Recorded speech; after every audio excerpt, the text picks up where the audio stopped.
Salut les turfeuses, salut les turfeurs, bienvenue pour un nouveau pronostic de Benoît Requin. Merci pour vos likes, pour vos commentaires. N'hésitez pas à vous abonner pour recevoir tous mes pronostics tous les jours. Et n'hésitez pas à rejoindre ma communauté pour avoir accès à tous les tickets pour la course du Quintet. Ok, place au pronostic du Quintet du jeudi 17 décembre, direction Deauville pour le prix de Sainte-Mère Église. Plat sur la PSF des surprises, 1900 mètres. Ils ne sont plus que 15 partants car l'As est non partant. Alors, indice de confiance, 1 sur 5. Voilà, là, attention. Tout est réuni pour un Quintet surprise. Du plat, de la PSF et bien sûr l'hippodrome de Deauville. Eh oui. Alors à jouer avec modération. Je compte sur vous pour soutenir la douce chaîne Mairie Nova et je vous ai mis son logo à la fin de la vidéo.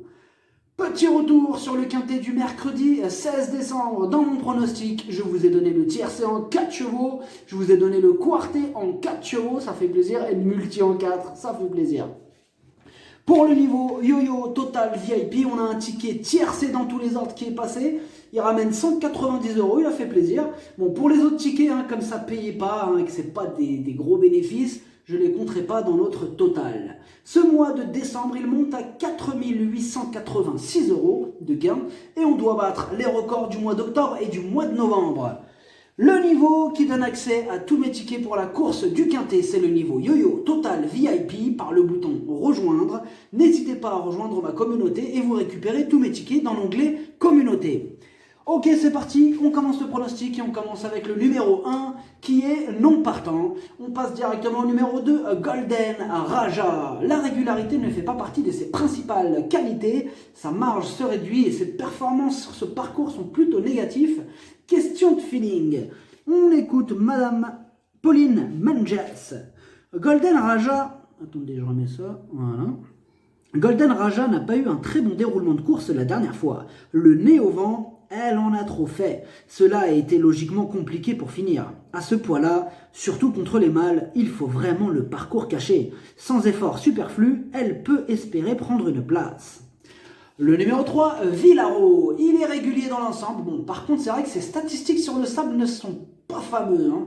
Bon, maintenant, il arrive quand même avec l'atout fraîcheur. Attention à lui quand même, moi, il me plaît bien. On écoute David Smaga. Villaro n'a plus à faire ses preuves à ce niveau de la compétition. Sa plus récente sortie n'est pas sa meilleure. À sa décharge, il se présentait de façon rapprochée. Ce n'est pas dans ce contexte qu'il est le plus efficace. Il a repris de la fraîcheur et devrait fournir sa bonne valeur. Le numéro 4, Ficelle du Houlet. Elle est dans une forme olympique. Elle adore ce parcours et aussi cet hippodrome. Elle s'annonce redoutable. On écoute Yann Barbero. Ficelle du Houlet a bien tenu sa partie l'autre jour dans une épreuve similaire. Avec un bon parcours, elle sera encore compétitive. Elle a gagné son quintet en début d'année. Si elle peut conclure l'année de la même manière, ça m'arrangerait. C'est une jument très régulière qui fait toutes ses courses. Le numéro 5, Monty. Il est très régulier, mais par contre, il passe un test sur la PSF. Donc là, kit ou double. On écoute Andrea Marcialis. Monty est une récente recrue. C'est un cheval qui a du potentiel. J'ai toutefois peu de recul à son sujet. J'ai aussi un doute quant à son aptitude à la piste en sable fibré, ses meilleurs titres ayant été obtenus sur un gazon bien souple. Le numéro 6, Nice to see you. Il a maintenant 3 courses dans les jambes et semble prêt à fournir sa vraie valeur. Mais le bémol, c'est que sur PSF, il affiche seulement 5 sur 14. Le numéro 7, El Magnifico. Il a le défaut de ne pas répéter ses bonnes sorties et ne dispose pas de beaucoup de marge. Et comme d'habitude avec El Magnifico, ce sera tout ou rien. On écoute David Smaga. El Magnifico n'a plus à faire ses preuves à ce niveau de la compétition. Il a des titres sur ce parcours des 1900 mètres de la PSF de Deauville.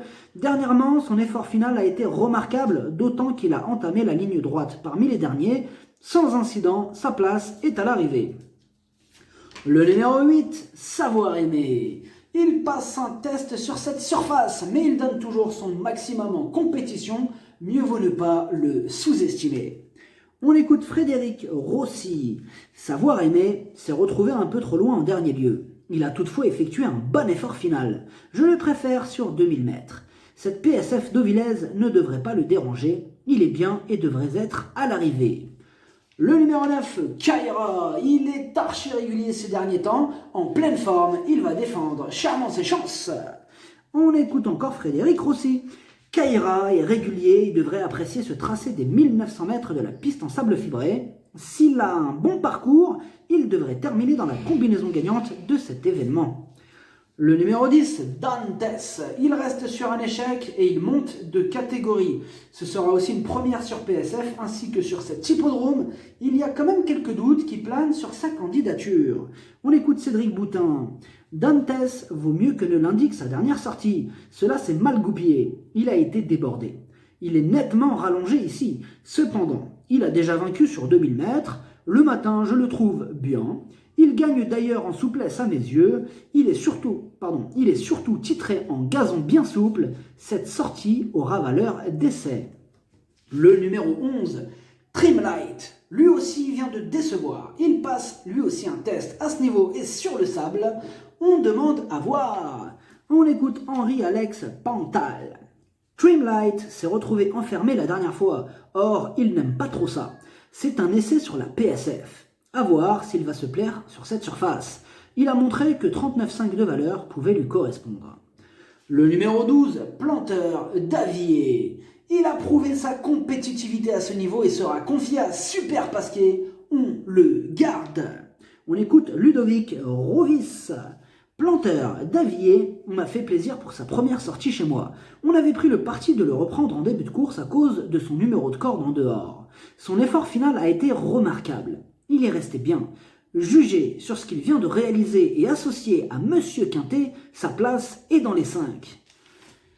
Le numéro 13, Ceinture Noire. Elle est en pleine progression, comme le prouvent ses dernières sorties. Sur sa forme, mieux vaut ne pas la sous-estimer.